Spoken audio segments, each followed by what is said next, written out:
సమాధాన కర్త స్తోత్రములు సమాధాన గృహంబులోను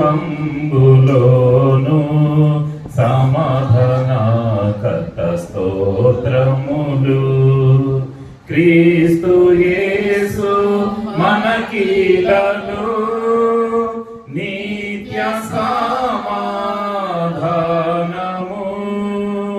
క్రీస్తు యేసు మనకిలలో నిత్య సమాధానము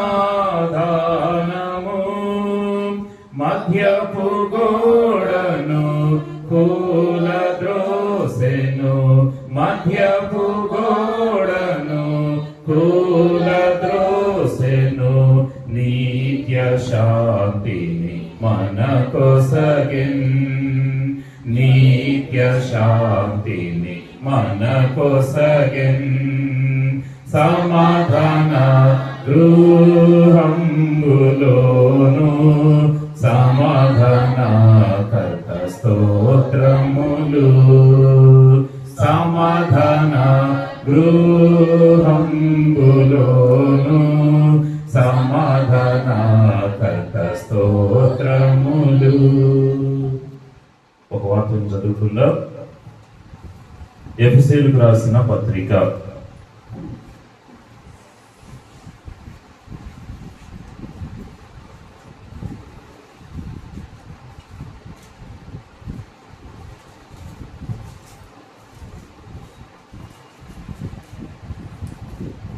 అపోస్తలుడైన పౌలు ఎఫెసీయులకు రాసినటువంటి పత్రిక 2వ అధ్యాయము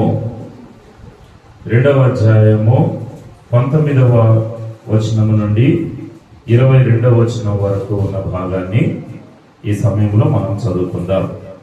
ఎఫెసీయులకు రాసిన పత్రిక 2వ అధ్యాయం 19 నుండి 22 వరకు. కాబట్టి మీరిక మీదట పరజనులను పరదేశులనై ఉండక పరిశుద్ధులతో ఏకపట్టణస్థులను దేవుని ఇంటివారులై ఉన్నారు.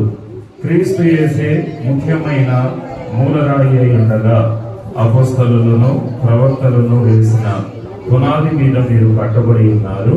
ప్రతి కట్టడమును ఆయనలో చక్కగా అమర్చబడి ప్రభువునందు పరిశుద్ధమైన దేవాలయమగుటకు వృద్ధి పొందుచున్నది. ఆయనలో మీరు కూడా ఆత్మమూలముగా దేవునికి నివాస స్థలమై ఉండుటకు కట్టబడుచున్నారు. చూడండి, 19వ వచనములో దేవుని ఇంటి వారునై ఉన్నారు అని చెప్పి అంటూ ఉన్నారు. ఎవరి ఇల్లు అంటే అది దేవుని ఇల్లు. దేవుని ఇల్లు. ఈ యొక్క ఇల్లు ఎవరిది అంటే ఆ లక్ష్మణన్న సరితక్క పేరు మనం చెప్తాం. ఈ ఇల్లు ఎవరిది అంటే మీ పేరు చెప్తాం, అంతే కదన్నా. ఫలానా లక్ష్మణన్న సరితక్క వాళ్ళ ఇల్లు ఎక్కడ అంటే ఈ ఇంటి అడ్రస్ మనం చెప్తాం. దేవుని ఇల్లు. మరి లక్ష్మణన్న సరితక్క వాళ్ళ ఇల్లు ఇదైతే మరి దేవుని ఇల్లు ఏంటి అంటే దేవుని ఇల్లు ఎవరంట? మనమే ఆయన ఇల్లు.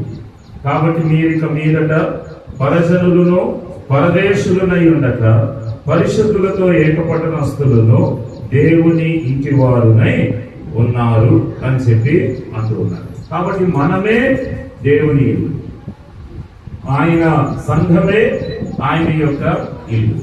కాబట్టి మనమందరము కూడా ఈ యొక్క దేహాన్ని ఆయన ఇంటి వలె మనం కూడా కాపాడుకుంటూ ఉండాలి. మీ దేహము పరిశుద్ధాత్మతో ఆలయమై ఉన్నదని మీరు ఎరుగరా అని దేవుని వాక్యంలో రాయబడి ఉంది. కాబట్టి మీ దేహముతో ఏం చేయాలి? దేవుని మహిమపరచాలి.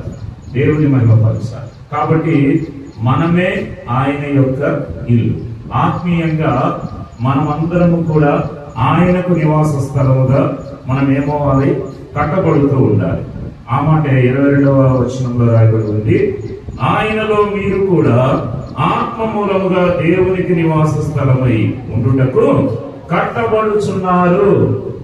మనమందరం కూడా అనుదినము కూడా ఆయనకు నివాస స్థలముగా ఉండటానికి కట్టబడుతూ ఉండాలి.